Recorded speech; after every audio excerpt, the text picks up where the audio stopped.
Alright, hi, I'm Matsy, and this is my submission video for ESA, for Skylar Plux Any Person. So, it's an indie 3D platform, it has a pretty cool movement and some glitches sprinkled in between, so it's a good mix of both. So, let's just jump right into the run. The timing starts once I gain movement, so basically after this loading screen, so now. And yeah, instantly, as you might see, I'm moving pretty fast. We use that by doing so-called bunny hopping, and bunny hopping works, and it's a little bit weird. It's a PC exclusive glitch on this game, and it works by basically if you hold forward, forward right, forward left, you gain movement while in the air, and that's like a straight jump. And the funny thing is, not really, the thing is, while you gain movement with a bunny hop, you can keep that momentum, so basically jump when you hit the ground instantly again. You keep all the movement, or rather momentum you build up, and you, go through this. This is all the tutorial level, where we basically get everything explained, like about the basic movement, and that's the tutorial pretty much done. And yeah, we collect some money early on. The reason for that is, we need it early on, but later on we don't need it anymore. We just need it at one point. We need 300 at the very beginning, and then we don't need any money anymore for the entirety of the run. And yeah, so here I'm gonna... I lost some speed, and so yeah, what we did there is we jumped around the cutscene trigger with the speed we built up. Oh, that was pretty close. And with that, we don't see the cutscene. Sadly, I bumped into a rock, which basically means I'm losing most of my momentum, so I could just not go for the full speed trick version of this. And yeah, we need to destroy these robots. We reloaded the checkpoint there earlier because we way too fast for the game. The game wouldn't spawn those robot minions thingies into the game until a little bit later, because it takes some time to load it in. By loading the checkpoint, we get kind of around it, and yeah, and then we can unlock the cage, which we need the 300 shards for, and after this we won't ever need money anymore in any percent at least. I'm barely missed this cycle. This is like, you can get a very early cycle on this. And yeah, what we do here is, we take the momentum you gain from the pushy thingy. I don't even know how it's actually called. Basically, the momentum we get by getting pushed by the world object, we can keep that. And with a jump, because we have a double jump, we can just, keep it and skip a little bit of platforming, which we're normally supposed to do. But yeah, that's fine. And now we picked up the jetpack, a very good item. It gives us the ability to do some pretty cool movement tech.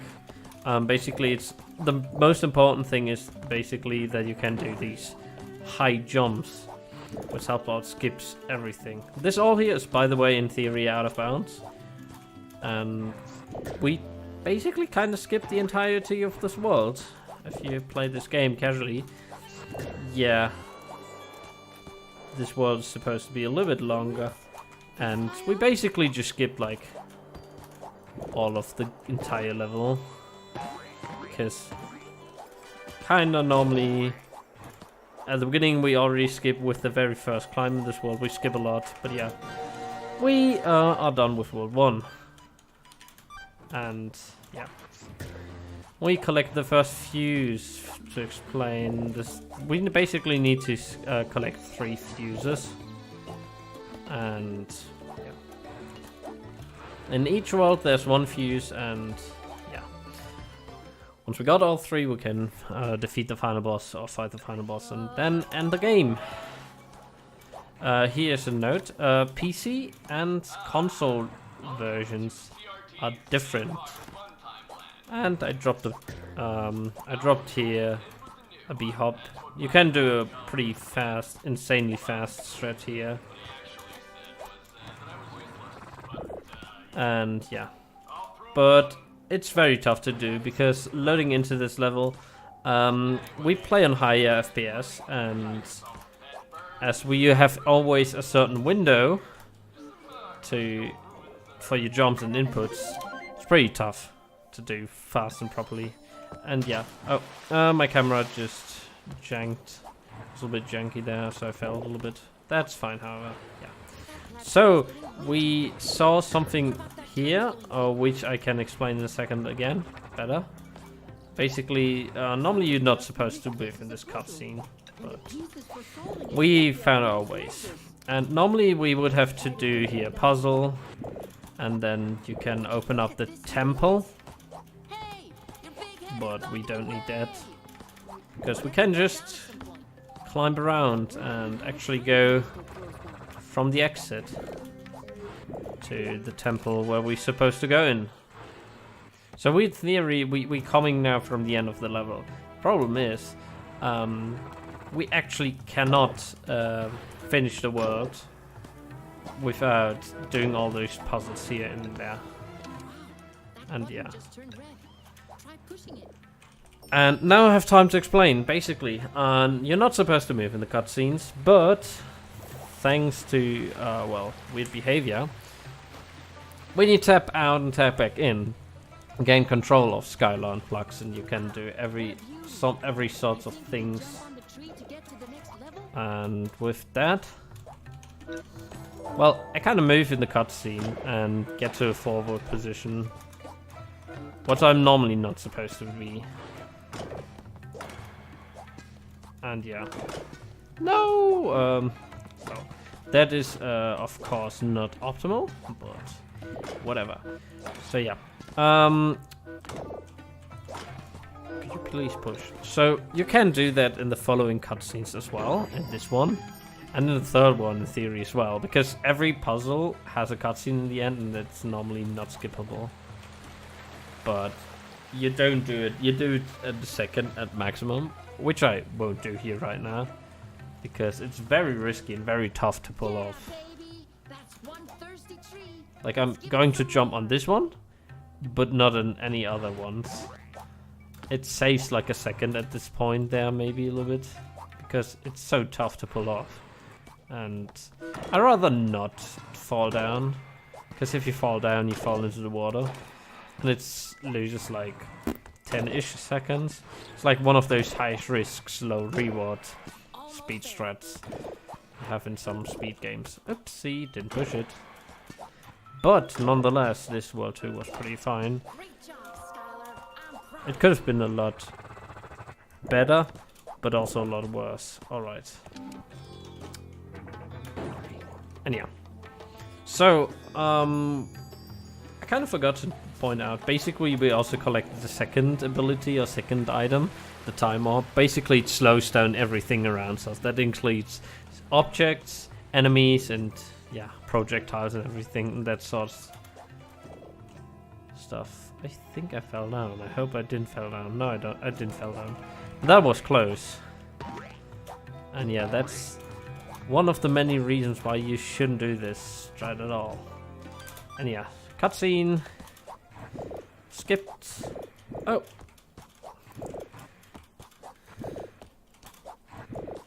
And now we on our way to the end of the world. And we also got our HP back, and that's well too. Nice. So, now we got the second fuse, and we can go to the third world. And now I also have some time, a little bit more explaining about console versus PC. Is, for example, on console, there's some invisible worlds that are different, and on like above the second world entrance, there's one invisible world missing on the console version, so you can kind of just slide into the world too. And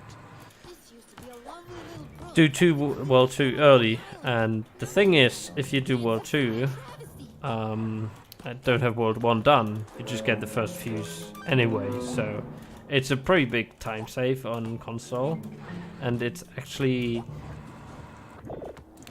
with that trick, console and PC is pretty close to each other. Despite not having b-hopping on console, and yeah.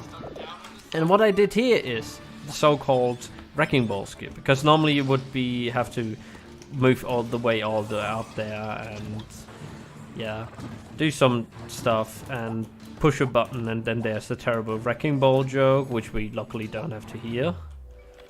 Trust me.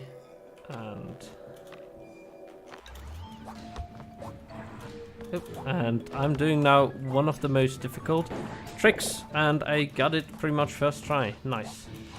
So yeah, what I just did there is the so-called wrecking ball skip. Wrecking ball skip is pretty tough to pull off. Wait, what am I saying? Hammer skip. And yeah. So about the hammer, I'm saying dumb things. About the wrecking ball skip. Basically, I will do the same thing I did there earlier as well here. When you do a roll, you're... Oh, dang it. I felt it. I have to kill and respawn. The rolling animation is a little bit weird because kill planes, such as this one here we have here, they act a little bit weird when you roll into them. So basically you still get hit, but the rolling animation continues. And out of roll you can do rocket boost, so you can go out of bounds. And nice. And with that, normally the game still puts you out the last time where you were standing somewhere. But luckily there are some places out of bounds where you can stand on. And so we kind of just go back inbounds and then skip some puzzles, like the laser puzzles. There's normally with mirrors a laser puzzle, which we completely skip. And yeah, originally we also found out. So originally this trick was thought we would have to get hit by a robot or any attack while we're in the rolling animation, but figures we don't have to, which is a huge improvement in the speedrun. And it's cool that people found this out. Yeah. And while we're at it, we had to do the first gauntlet. And second gauntlet coming up. So there are a few gauntlets. We call them gauntlets. Where we have basically some robots that won't spawn yet. Ah, now the first one spawns.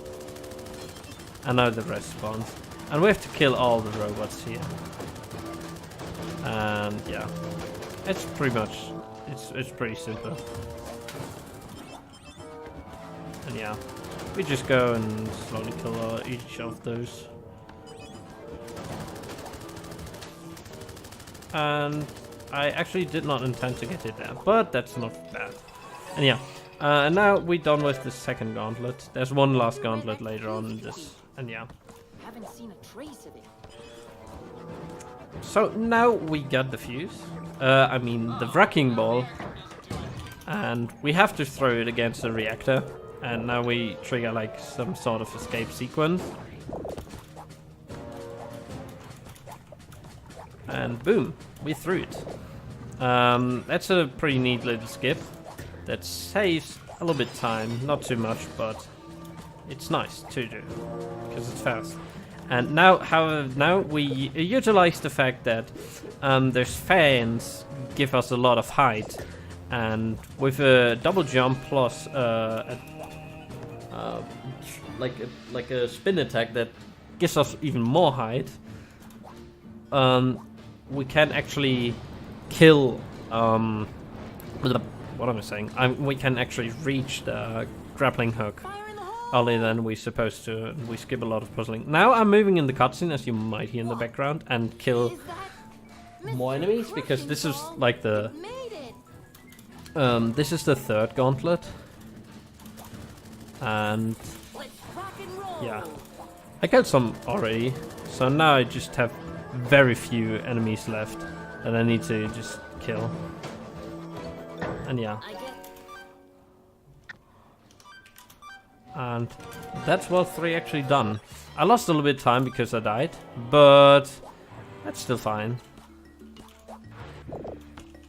And now we're actually at the final boss.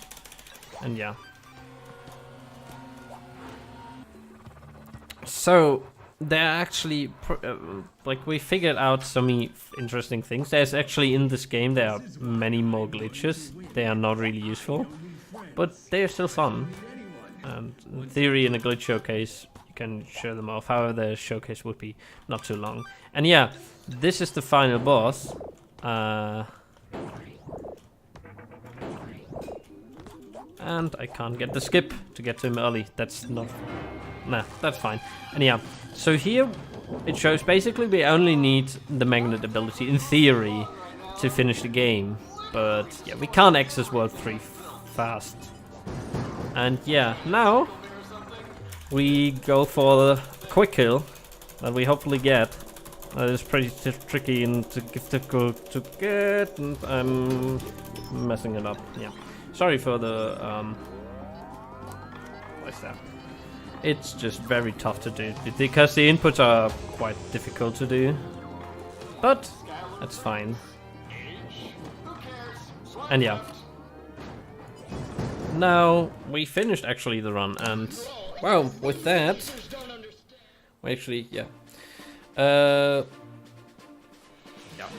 So this is basically the point where we finish. My time has got done. So I hope it gave you good insight into the game, and yeah, that's it. Thanks for watching my submission videos. My video. Yeah. Have a nice day.